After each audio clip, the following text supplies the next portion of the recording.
ધર્મ પરિવર્તન કરાવતા 10 લોકો પકડાયા છે। હિન્દુ સંગઠનોએ સેક્ટર 5 થી 10 ને પકડ્યા હોવાનો દાવો છે। પકડાયેલા સામે કાર્યવાહી કરવા હિન્દુ સંગઠનની પોલીસને અરજી છે। સેક્ટર 5 માં રહેતા ગરીબ મજૂરી કરતા પરિવારોનું માઇન્ડ વોશ કરી લાલચ ધમકીથી ધર્મ પરિવર્તન કરાવતા હોવાનો દાવો કરવામાં આવ્યો છે। ધર્મ પરિવર્તનની ચાલતી પ્રક્રિયા સમયે હિન્દુ સંગઠનો પહોંચતા મામલો પોલીસ સ્ટેશને પહોંચ્યો। હિન્દુ સંગઠનોએ પકડાયેલા તમામ લોકો પર અટકાયતી પગલાં લેવા લેખિત અરજી પણ કરી છે।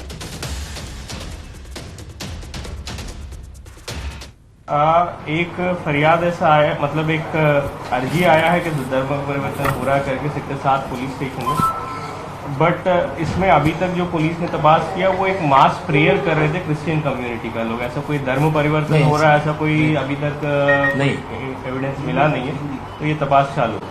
हिंदू આગેવાનોની હત્યાના કાવતરા કેસમાં તપાસનો ધમધમાટ। સુરત ક્રાઇમ બ્રાન્ચે આરોપી મૌલવીની તપાસ હાથ ધરી છે।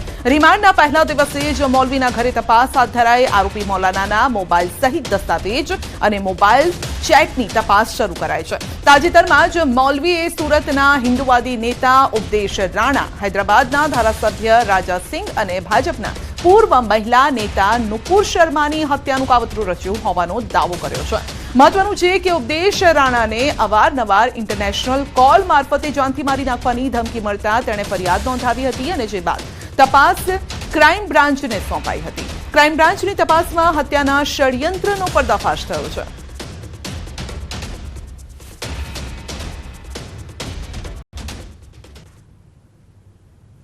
हिंदू संघना नेताओनी हत्यानो कावतरू करनार मौलवीने सूरतना कठोर खातेथी झड़पी पाड्यो हतो। खास करीने सूरत क्राइम ब्रांचनी टीम अत्यारे पहोंची छे। तेना कठोर खातेना स्वागत रेसिडेंसी तेना घरे पहोंची छे। पोलीसनी 5 करता वधु गाड़ीओ आरोपीने लईने पहोंची छे, कारण के आरोपी जे प्रकारे यूट्यूब चेनल चलावतो हतो अने साथे साथे कही शकाय के पोतानी यूट्यूब चेनल उपर मॉप करेला फोटा साथे जे प्रकारे भड़काऊ भाषण करीने लोकोने उश्केरवानो प्रयास करतो हतो। जो कि क्राइम ब्रांच पोलीसनी लांबा समयथी तेना पर नजर हती अने आखरे पोलीसे झड़पी पाड्या बाद गईकाले वधु तपास माटे सूरतनी कोर्टमां रजू करी 14 दिवसना रिमांडनी मांगणी करी हती। जो कि कोर्टे 10 दिवसना रिमांड आप्या छे। रिमांडना पहला दिवसे आरोपीने तेना घरे स्वागत रेसिडेंसी खाते पोलीस लईने पहोंची छे अने कही शकाय के तपासनो धमधमाट हवे शरू थयो छे। खास करीने पकड़ाયેલા मौलवीना जे रीते नेपाळ અને પાકિસ્તાન કનેક્શન સામે આવ્યા હતા તેને લઈને પોલીસે આ મામલે કડક કાર્યવાહી શરૂ કરી હતી, કારણ કે 2 થી 3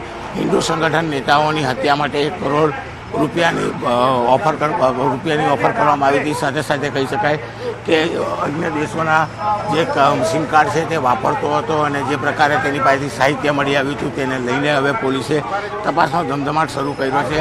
દ્રશ્ય સીધા જોઈ શકાય છે કે મૌલવીને સોહિલ નામના મૌલવી છે તેને લઈને સુરતની ક્રાઇમ બ્રાન્ચ ટીમ પહોંચી છે। અત્યારે તેના ઘરે સ્વાગત રેસિડેન્સી વિભાગ B1 નામના બિલ્ડિંગમાં મૌલવી રહેતો હતો। પોલીસ તેને લઈને હાલ પહોંચી છે। દ્રશ્ય સીધા જોઈ શકાય છે અને કહી શકાય છે કે કયા પ્રકારની તપાસમાં વિગતો સામે આવે છે। ખાસ કરીને જે પ્રકારે આ તપાસ હતી, તપાસને લઈને પોલીસની મોટી ટીમ અહીંયા પહોંચી છે। ત્યારે જોવાનું એ રહ્યું કે તપાસ દરમિયાન સામે શું આવે છે। જે પ્રકારના દ્રશ્યો જોવા મળી રહ્યા છે સુરત પોલીસ સાથે સુરત ગ્રામ્ય પોલીસ પણ હવે તપાસમાં જોડાઈ છે। કેમેરામેન ભરત બ્રહ્મભટ્ટ સાથે કીર્તેશ પટેલ, ન્યૂઝ 18 ગુજરાતી, કઠોળ।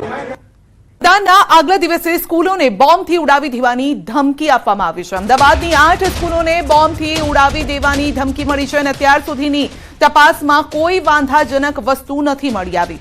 પશ્ચિમ વિસ્તારની શાળાઓને મળ્યો છે ધમકી ભર્યો ઈમેલ। રશિયન મેલ આઈડીથી આ ધમકી મળ્યાની માહિતી મળી રહી છે અને ધમકી ભર્યા ઈમેલથી સુરક્ષા એજન્સીઓ એલર્ટ થઈ ગઈ છે। અધિકારીઓએ કહ્યું છે કે ગભરાવાની જરૂર નથી।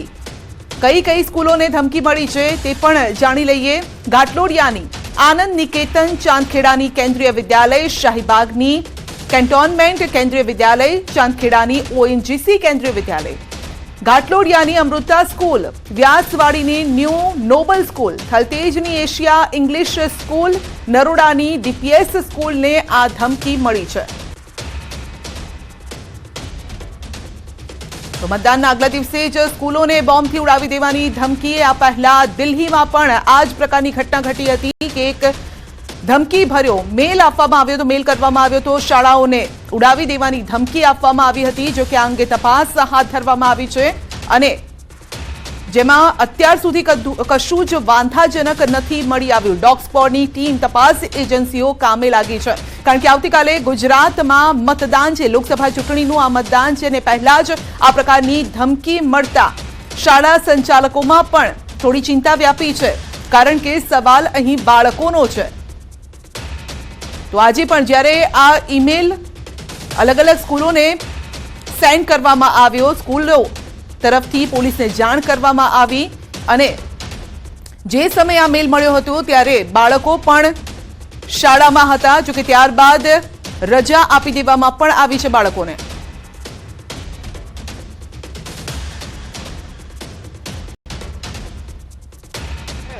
चालू है सर्चिंग काम पुलिस तो काम चालू है सर प्लीज अभी काम पर अभी तक कुछ नहीं है प्राइमरी ईमेल धमकी है और पुलिस सभी जगह सदर के कामगिरी चालू है कुछ नहीं है किसी को कोई मैसेज नहीं देना है बिल्कुल खैरियत है बिल्कुल सही सलामत है पैनिक नहीं होना है ना अभी। कुछ कोई पैनिक होने की जरूरत नहीं है कोई नहीं पुलिस हमारी संस्था हमारी एजेंसी सब काम कर रही है कोई पैनिक फैलाने की जरूरत नहीं है स्कूलों में चेकिंग 3 स्कूलों में चेकिंग हो चुका है कॉन्टामेंट और ओएनजीसी एंड अमृता कई મળ્યું નથી ને કઈ છે નહીં.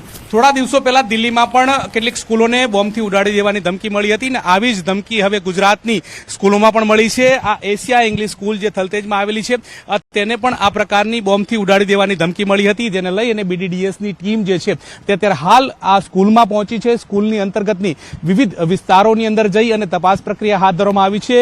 બોમ્બ સ્ક્વોડ દ્વારા આ પ્રક્રિયા જે છે તે હાથ ધરવામાં આવી છે.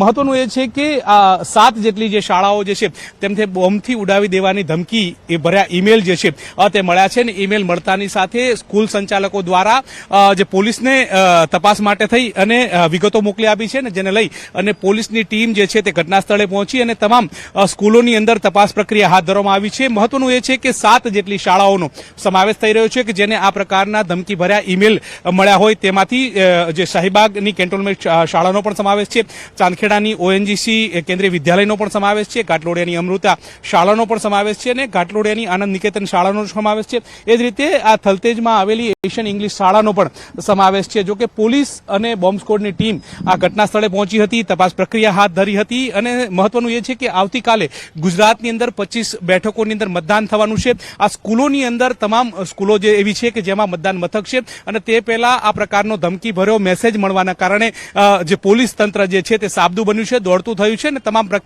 તમામ સ્કૂલોની અંદર તપાસ પ્રક્રિયા હાથ ધરવામાં આવી છે. કેમેરા પર્સન સૈનિક મહેતા સાથે ગૌતમ શ્રીમાળી, ન્યૂઝ 18 ગુજરાતી, અમદાવાદ. કેસમાં દિનુભાઈ સોલંકીને મોટી રાહત મળી છે. હત્યા કેસમાં ગુજરાત હાઈકોર્ટનો ચુકાદો છે. દિનુ બોઘા સોલંકી સહિત તમામ આરોપીઓનો છુટકારો થયો છે. અમિત જેઠવા હત્યા કેસમાં તમામ આરોપીનો છુટકારો થયો છે. ભાજપના પૂર્વ સાંસદ દિનુ બોઘા સોલંકીને રાહત. અમદાવાદ હાઈકોર્ટ નજીક થઈ હતી હત્યા.